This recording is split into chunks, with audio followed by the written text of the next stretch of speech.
All right. Excuse me. Alrighty, welcome back, everyone. We just talked about the transfer portal. A lot of guys came off the board, Fernando Mendoza being the biggest of the bunch. Indiana has their new play caller. It'll be really interesting to see what happens there, and definitely a very talented kid, maybe not quite as far along as Curtis Rourke was going into that situation, but will be really fun to see what he can do and possibly have his name called here pretty soon in the NFL draft. But let's get into the weekend catch up because there's a lot of different stuff that has happened throughout this week, a lot of just different miscellaneous news, and I want to start with one that really caught me off guard. I don't know if it caught you guys off guard quite as much as it got me, but Deshaun Jackson seems like he is going to be coaching in college football next year. It sounds like Delaware State has reached out to him to be their new head coach. I get it, it's Delaware State, might not be the most team that you're going to watch the most in 2025, but it feels like this coaching cycle has been one of the weirdest of the bunch. We have Mike Vick over at Norfolk State now. We have Bill Belichick at UNC. We have so many different storylines that maybe aren't around the team as much as they are around the coach, but going to be really interesting to watch. One way or the other, this thing is going to be very, very fascinating, and definitely will be one of those things that I'll probably hold out judgment on a little bit. Definitely going to be a big time question mark as you head into that thing, but maybe he makes something happen up there in Delaware and makes that team a very interesting team going forward. But craziness in this college football coaching cycle, and there's just another layer to that.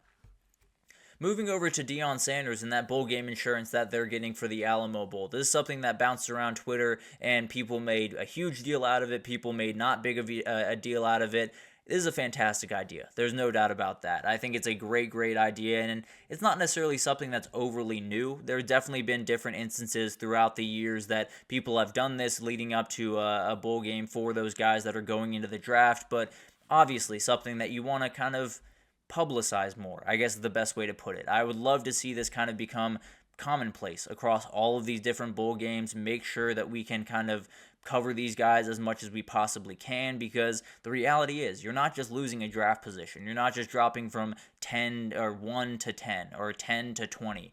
You're losing millions of dollars. It is a huge difference what it looks like to be picked at number 32 in the draft and number 33 in the draft, and that's the difference that can be made from some of these injuries in these games. So this is something that should be common sense at this point, if I had to imagine. Hopefully it's something that will encourage others to do this and more bowl games to get involved in this type of thing. I have to assume it's Aflac doing this one, so maybe we'll get a couple more Aflac type things in the near future. But the biggest thing to me is hopefully it encourages more people to play. It feels like it's encouraged definitely Shedeur Sanders and Travis Hunter to play in this game. Hopefully it's something that if we can implement it across every single bowl game, everyone will love it at the end of the day. So the last time we get to see those two guys on the field, and seems like this had a big thing to do with it. So huge shout out to Deion, huge shout out to all the people around Colorado for thinking of this and putting this into action, because it gives us another chance to see number 2 and number 12 on the field together, and it's been a special thing to watch the last couple of years. Have to imagine it's going to be a special thing to watch tomorrow. But moving forward to Ryan Day, this was the most interesting news of the past week. It sounds like Ryan Day will not be fired. I'll lead it with that. Sounds like he wasn't going to be fired even if they lost to Tennessee. The more and more I hear about this story, and obviously I'm not quite as in the know as a couple other people out there, so I do my best to lean on some other people that are a little bit more locked in on a lot of different things around the college football world, and it really does feel like he's not going anywhere. It felt like even if they lost to Tennessee, he wasn't going anywhere, and there's a lot of different things at play here. The buyout is, I believe, around $65 million, which absolutely plays into this conversation. The other part of it is something we talked about last week. Marcus Freeman just signed an extension. So did Kurt Cignetti. So did a lot of not Marcus Freeman.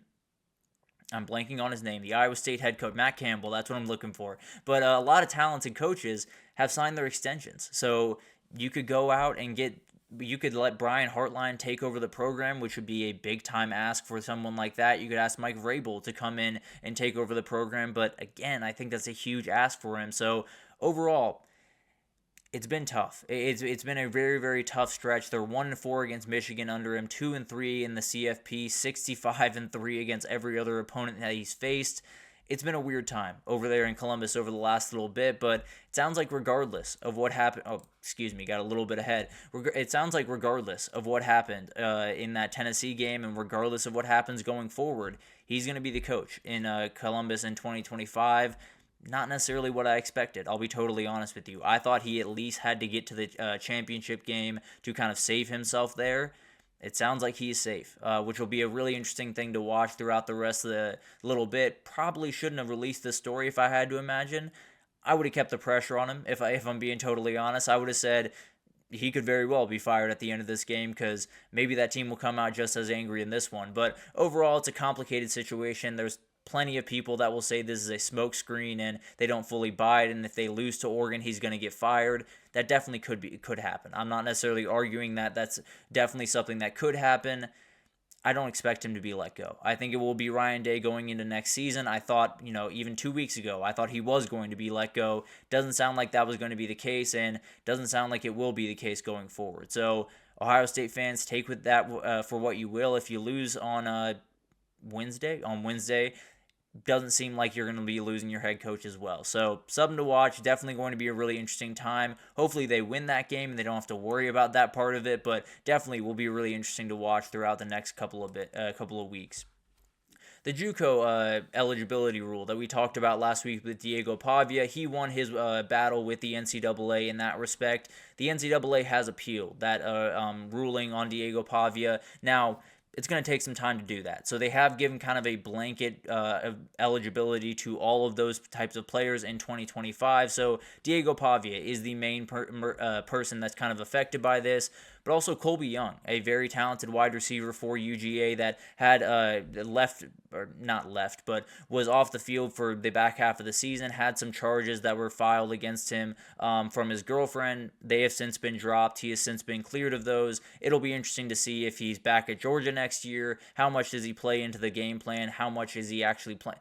A lot of questions around Colby Young. I'll leave it at that for the time being. Very talented kid, obviously. Definitely someone that Georgia would love to have on the roster going into next year, and it sounds like they will. Unless he finds his way somewhere else, he will be on that roster and will be a big piece for them. I tend to believe that's kind of a big reason why Dane Key found his way up to Nebraska. Feels like Georgia's pretty content about where they are wide receiver-wise, especially if they can lock in Zachariah Branch over the next little bit. But it's going to be really interesting to watch this unfold. This is one of those things that I've talked about it. I don't love the ruling. I very much hope that they overturn that ruling going forward after 2025. But for the time being, we'll be able to see a couple of these guys for one more year. It's going to be a nightmare behind the scenes for all of the player personnel people trying to figure out all of this craziness, especially going down to 105 from 125 players on your roster. It's going to be a nightmare. They're going to have to figure out one way or the other, and it could lend itself to some group of 5 teams getting some very, very talented players on the other side of this. But going to be fascinating to watch that unfold, and definitely a lot of players that were very excited when that thing came over, was officially approved. Then we got to talk about the CFP rankings. People really had some problems. People really started to say, you have the NFL on the same day. They're going to get dwarfed, especially with these blowouts. It's going to look terrible. Didn't look all that terrible. Ohio State got up to 14.6 million across. I believe their peak was somewhere up at 16.5 million. We got a lot of really, really incredible performances. The Ohio State game was 35th out of 74 total CFP games. It's pretty good for your first time around on a Saturday that you don't normally play when you have the NFL to compete with all that different stuff. It's a very, very solid showing, and I hope that this keeps these games on that Saturday, because the reality is you got to play on Saturday. Plain and simple. Saturday is our day. The NFL hopefully will rethink things just a little bit. Hopefully we took a little hunk out of their pie in this one, and hopefully they will kind of dial back those December Saturday games. But overall, really good showing from the CFP games this weekend, even with all the blowouts. I think it will be really interesting to watch. One of the kind of subplots here is the TNT games did not do nearly as well as the ABC ESPN games. Definitely something to watch as you move forward. Will TNT get the same love? Will they get some of those sub-licensing contracts that they've gotten this year? Will they get them going forward, especially with how it performed this time around? So a lot of different things that were going into this, and a lot of people that were worried that if the ratings weren't quite as good as they wanted them to be, would they pull off that Saturday and let the NFL have it? Sounds like we're safe, at least for the time being, for right now. So definitely will be something to watch going forward, but very solid ratings for the first time around the 12-team playoff. And then you got a couple other things. The CFP sounds like some changes are being considered all around. There are conversations being had behind closed doors. No big time decisions being made, at least as of right now, but there will definitely be a lot of them coming up here pretty soon. But there's definitely a couple that we've talked about in a number of different ways, including governance. It's something that is absolutely obvious. The NCAA can't handle this anymore. Whether it's the CFP that takes over college football, that takes over the group or the Power 4, Power 5 conferences, whatever that looks like, you're going to have to change that one way or the other. Then you have the Group of 8, which is essentially just the SEC Big Ten conundrum. Do those ACC, Big 12, Pac-12, all of those schools, do they just kind of end up falling into the same realm here pretty soon? If the SEC and the Big Ten continue to consolidate their power, do those conferences essentially become Group of 5 conferences at the end of the day, and then it's just the two standing up top in the SEC and the Big Ten? You're obviously trying to avoid that, but when those conversations are had, the two most powerful guys in the room are always Greg Sankey and Tony Petitti. So definitely going to be something to watch there. You also have some seeding implications. Oh, apologies for that. You have some seeding implications that absolutely will be a big part of this. It sounds like giving up auto buys is going to be on the table. Maybe reseeding could be on the table. So a lot of things being kicked around there, and I think anyone that's been watching these games has noticed this seeding is a little bit out of whack. So that's something that I hope they are able to change going into next year, so we just see what it looks like with a 12-team playoff with right seeding, because I think that would solve a lot of the problems. I think that would make a lot of people more happy, and I think it would make the product a whole lot better at the end of the day. So it'll be interesting to watch if they can implement that and how much that'll kind of affect the future changes they make. And then you have automatic qualifiers. Do they give the SEC 3, 4? Do they give the Big Ten 3 or 4? Do they give the ACC 2 or 1 or 0? A ton of stuff being discussed there, and a ton of people arguing some different positions. Two interesting ones here are the idea of weekly rankings.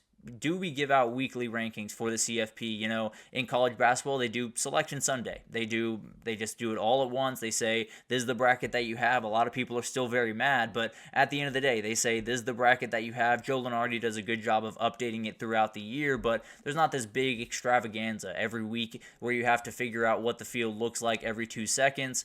I tend to believe you could do one per month, and I think it would be more than fine. I also think it would help people not be so reactionary. And a lot of these rankings that really have hurt some teams throughout the season, I think it would be a great thing just to kind of let this be the first Saturday or the first Sunday every month, something like that. Whatever it looks like, but definitely kind of play around with this a little bit. I don't think we need one every single week. I think it just creates more chaos and more problems. But the other one that I think is fascinating is game sites. It sounds like this is going to be the biggest one that people are pushing for. We saw those home atmospheres. They were downright special, and could be a couple more home games in the future. In the FCS level, they do it all the way up to the championship game.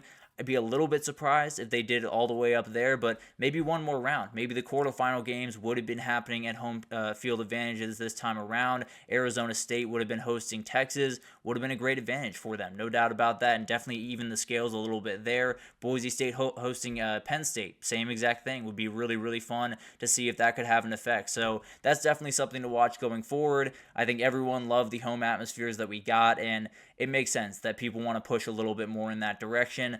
I'm a little bit indifferent about this one. I tend to think that once we get past the first round, I'd love to have a neutral site just to have it as up in the air as possible, but fully understand why the home atmospheres have been so incredible and why people would definitely like to lean in that direction. So it'll be interesting to watch how all of this unfolds. Obviously, the CFP is going to be a huge topic of conversation. Over the next month or so, we'll talk about the games, and then we'll get right into what's going to change about this sport going into 2025 and beyond. But at the end of the day, going to be an incredible weekend of all these bowl games. Enjoy them all, because the reality is not one has missed for me. I've watched a ton of these games, and all of them have me on the edge of my seat every single time. So it's been an incredible bowl season, and then we'll be back next week to talk about all those quarterfinal games. Likely we'll break down Penn State, Boise State on Monday, and then the other three on Tuesday if I had to imagine, but definitely keep your eye out on that one. We will update you on that on Monday, but going to be an incredible, incredible weekend. Enjoy it all, and got to do a little bit of an outro here. But thank you so much for listening to the GSMC College Football Podcast, brought to you by the GSMC Sports Network. Your support means a lot to us, so please remember to subscribe to the show, leave a positive review. It does make a huge difference. Also, follow us on Facebook, Twitter, TikTok, Instagram, all of the social pages for all the content and updates you could possibly need. We have great people doing great work across every single sport you could want. We will get a little bit more into the groove here pretty soon, where we have shows every day for you guys, so definitely be locked in on the YouTube page, and I will be back on Monday. No doubt about that. I'll be back on Monday to break down some of the bowl game results, to break down that Boise State-Penn State game, and so much more. So I will see you then. Thank you so much for tuning in. I will see you back here on Monday.